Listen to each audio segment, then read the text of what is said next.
Les îles Tonga coupées du monde suite à la gigantesque éruption d'un volcan de l'archipel. Des navires humanitaires australiens et néo-zélandais sont en route.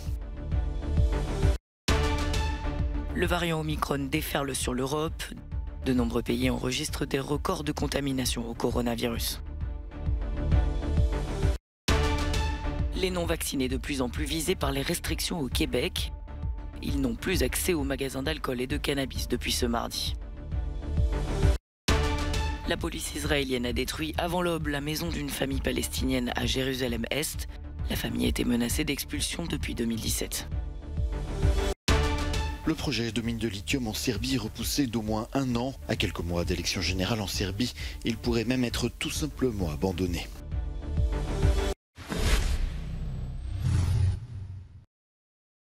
Sur ces images satellites prises avant et après l'éruption du volcan, la capitale des îles Tonga apparaît recouverte de cendres. L'archipel, qui compte près de 100 000 habitants, a vu samedi survenir une gigantesque explosion volcanique. 4 jours plus tard, du fait de l'isolement de l'archipel, on découvre à peine l'ampleur des dégâts. Les communications nationales et internationales ont été interrompues en raison des dommages subis par les câbles sous-marins. L'Internet est toujours hors service et ce n'est qu'hier qu'une légère communication a été établie avec certaines des îles extérieures par le biais de téléphones satellites et de radios haute fréquence. En raison des cendres, l'aéroport de l'île principale est toujours inutilisable. L'Australie va donc y envoyer un navire humanitaire, tout comme la Nouvelle-Zélande, grand pays le plus proche de cet archipel isolé. Pour les habitants des Tonga, nous nous dirigeons vers les îles avec une grande quantité d'eau. Le navire contient actuellement plus de 250 000 litres et nous serons en mesure de les fournir dès notre arrivée. L'éruption du volcan Onga Tonga a été la plus importante enregistrée depuis des décennies. Elle a été entendue jusqu'en Alaska, pourtant située à plus de 9000 km. Le variant Omicron progresse encore en Europe. En France, près de 465 000 cas ont été enregistrés mardi, soit le bilan le plus élevé depuis le début de la pandémie. Cela porte la moyenne sur les 7 derniers jours à plus de 300 000 cas quotidiens. Même constat en Russie où le nombre de nouvelles infections ne fait qu'augmenter. En réponse, les autorités ont raccourci la période d'isolement de 14 à 7 jours. En Roumanie, le nombre de cas a doublé au cours des dernières 24 heures. C'est le deuxième pays le moins vacciné de l'Union européenne. Seulement 40% de la population a un parcours vaccinal complet. Ces inégalités de taux de vaccination préoccupent l'Organisation mondiale de la santé. Elles empêchent d'éviter le pire de la pandémie, selon le responsable des urgences sanitaires de l'OMS. Le virus ne sera pas terminé cette année. Il ne sera peut-être jamais terminé. Ces virus pandémiques finissent par faire partie de l'écosystème. Ce à quoi nous pouvons mettre fin, c'est l'urgence sanitaire. De nombreux pays européens souhaitent mettre en place le pass vaccinal. Le Danemark lui a introduit une nouvelle mesure permettant aux entreprises de licencier des employés s'ils refusent de justifier qu'ils sont vaccinés ou testés négatifs au Covid-19. Pas de vaccin, pas d'alcool. Depuis ce mardi au Québec, les magasins vendant de l'alcool et du cannabis ne sont plus accessibles aux non-vaccinés. Une mesure que de nombreux Québécois semblent accepter. Je comprends que le gouvernement ils veulent encourager le monde à être plus vacciné. Fait que tant mieux si ça marche puis il y a moins de monde dans les hôpitaux. On a besoin de pouvoir aller dans les magasins ou dans les SAQ ou même dans les grandes surfaces. Donc oui, on peut pas tous avoir la capacité de pouvoir faire les courses en ligne ou des choses comme ceci.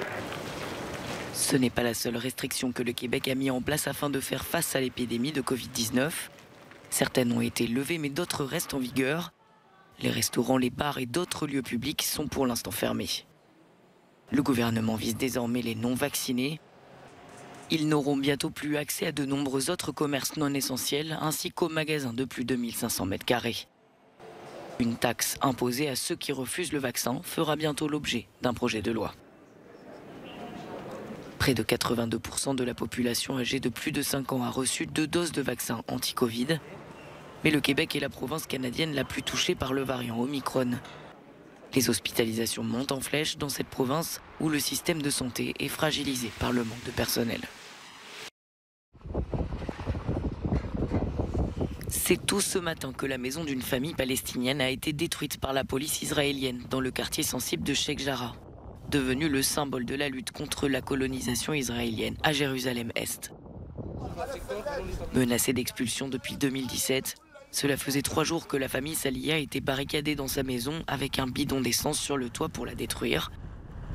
Des négociations avec les autorités avaient suivi pour éviter des violences.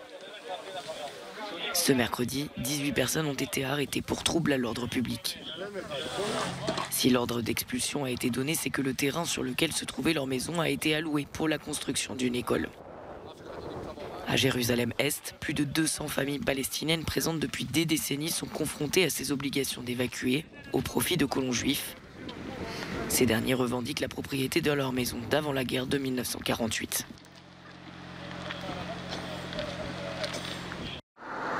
Le géant anglo-australien de la mine, Rio Tinto, a annoncé repousser d'au moins 1 an la mise en route de son nouveau site d'extraction de lithium en Serbie.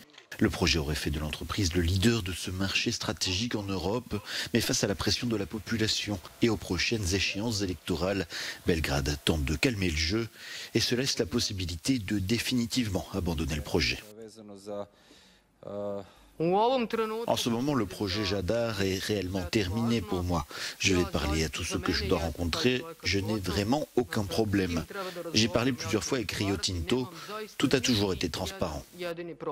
Nekoliko puta sam razgovarala sa Rio Tintom, svaki put je bilo potpuno transparentno, svaki put nakon toga sam davala izjave za medije. Chaque week-end, des dizaines de milliers de Serbes bloquent les grands axes routiers du pays pour protester contre un projet qu'ils estiment dangereux pour l'environnement. Les besoins en lithium explosent depuis plusieurs années car on le retrouve dans les batteries de téléphones ou des voitures électriques.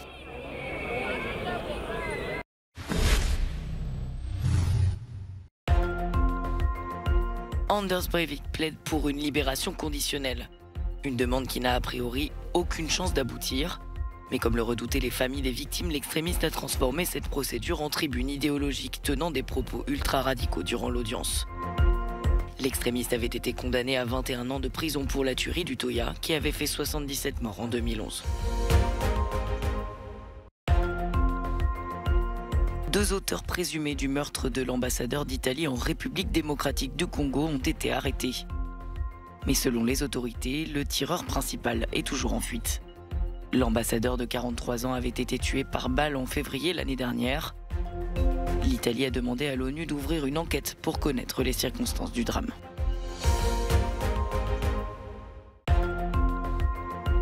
Ingrid Betancourt a annoncé son intention d'être candidate à l'élection présidentielle colombienne prévue au printemps. La franco-colombienne avait été kidnappée par la guérilla des FARC il y a 20 ans alors qu'elle faisait campagne pour la présidence. La politicienne est aujourd'hui à la tête d'un parti écologiste et participera à une primaire organisée en mars pour départager les candidats d'une coalition centriste.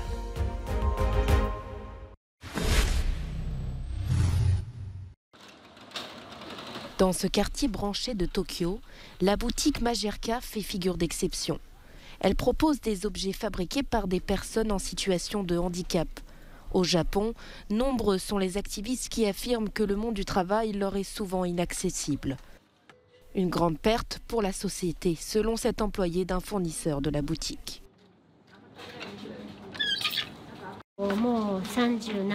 Certaines personnes ont 30 ans d'expérience. Elles tissent depuis l'école. Elles sont tellement expérimentées qu'on devrait les qualifier d'artisans.